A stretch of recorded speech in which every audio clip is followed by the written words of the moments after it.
আসসালামু আলাইকুম দর্শক। এই দুইটা কথা আজকে বলবো। একটা জিনিস খেয়াল করবেন যে পরাগ নামে একজন ব্যক্তি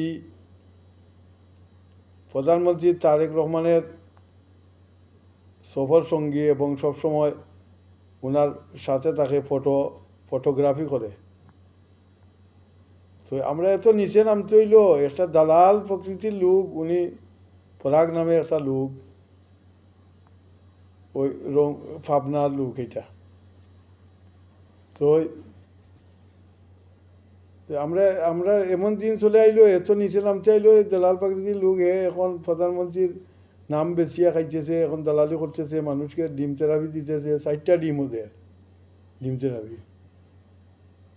তো এগুলা কি আমরা এখন আমাদের দেশের মানুষ কি এই মিডিয়া দেখে না? আর মিডিয়া এগুলা বলতেছে, এগুলা আপনারা সবাই দেখেন, দেশে বিদেশে সবাই বিবেকবান ব্যক্তি সকল আছেন।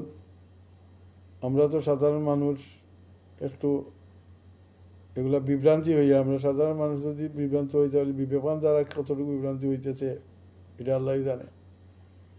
যে প্রধানমন্ত্রীর এখন ক্যামেরাম্যান হে কয়ে রাষ্ট্ররঙ্গ, এগুলা কি প্রধানমন্ত্রী কি শুনে না? এগুলা প্রশাসন শুনে না? আর প্রশাসন কি শুনবো? পুলিশের আইজিপি কালকে দেখছি এই 5ই আগস্টে যে সালাউদ্দিনের কি নাম, স্বরাষ্ট্রমন্ত্রী মানে সংবিধান বিশেষজ্ঞ সালাউদ্দিন, এর কাছে যাইয়া পুলিশের আইজিপি যাইয়া, এখানে মানুষজন জড়ো হয়েছে, এখানে হট্টগোল হইতেছে। তো আইজিপি যাইয়া এই সালাউদ্দিনকে বলতেছে যে এদেরকে কি বাইর করে দিব। কারণ পুলিশের আইজিপি কতটুকু বিবেকহীন মানুষ, যদি মানুষ এগুলার পুলিশের আইজিপি বানাইয়া দিছে। এই জনগণের ট্যাক্সর টেকা দিয়ে তার বেতন হয়, আর এই জনগণকে এখান থেকে বাইর করে দিব।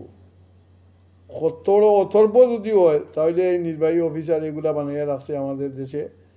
আর এই আমাদের জনগণের এই ট্যাক্সের টেকা, গরিব জনগণ খাটি খাওয়া, আর বিদেশি সব তো বিদেশের টেকা, সব প্রবাসীদের টেকা। প্রবাসীদের টেকা সবাই ব্যবহার করতেছে। ইন্ডাস্ট্রিয়ালাইজ, গার্মেন্টস, তারপর ব্যবসায়ী, সালামতে লুটলো ব্যাংক সেক্টর, বাংলাদেশ ব্যাংকের কি রিজার্ভ, এই খাসন রানী, এই আওয়ামী লীগের দালাল, দুশোর ইন্ডিয়ার বিমান, দুশোর এগুলা সব লুটিয়া বান্টিয়া খাইলো। এখন আবার ওই এগুলো তো খাইলো, এখনও খার। আর আজকে দেখছি আবার ওই একটা ভিডিও ভাইরাল হয়েছে, আর্মি একজনে কয় স্বাধীনতা এনে দিছি, এনজয় করেন, খুশি বানাও, জয় এনে দিছি। হয় কইলো জয় এনে দিছে। তুই জয় কি তাহলে এনে দিতে রে? তুই কর স্বাধীনতা আনছো, ছাত্ররা আনছে, জনগণে আনছে। তোমরা আর্মি, তোমরা ব্রেকে থাকতে, তোমরা মাঠো আও কি লাগে? তোমরা আর্মি মাঠো আইয়া না, তোমরা বেজুত করলায়, পুলিশ এগুলা মাঠে আয় কি? এটা রাজনীতি ব্যাপার, জনগণে দেখবো। তোমরা পুলিশ আইলায়, আইয়া জনগণে ফিটাও। তোমরা আর্মি প্রথমে জনগণে ফিটাইলাই, এখন আবার কি ভিডিও একটা ভাইরাল হয়েছে, কয়ে আমরা জয় এনে দিছি। তুই কি জয় এনে দিছ কিনা? ও আল্লাহু আকবার, আল্লাহু আকবার হ।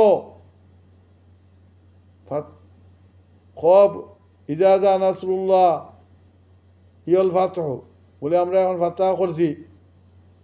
নাসরুল্লাহ ইয়ল ফাতহ খ, ইজাজা নাসরুল্লাহ ইয়ল ফাতহ, আর আইতান নাস ইয়াদখুলুনা ফি দীনিল্লাহি আফওয়াজা ফাসাব্বিহ বিহামদি রাব্বিকা ওয়াস্তাগফির ইন্নাহু কানা তাওয়াবা। তওবাকারীও আমরা এখন ফাতাহ করছি, আমার ছাত্র জনগণে মিডিয়া করছে। তো এগুলা কিছু দেখিয়েন জনগণে। আমরা তো আর কিছু নাই, মনে করো একটু কম বিবেকীয় মানুষ, জ্ঞানহীন মানুষ। আমরা ছোটোখাটো একটু এই ভিডিও টাডিও এগুলা দেখার পরে এগুলা বরদাস্ত হয় না, এর লাগি মধ্যে মধ্যে একটা ভিডিও ছাড়ি আর এইটাই আপনাদেরকে সবাইকে দেখাইবার লাগে। বিবেকমান মানুষ দেশ এবং বিদেশ যারা আছে তারা দেখিও। ওকে।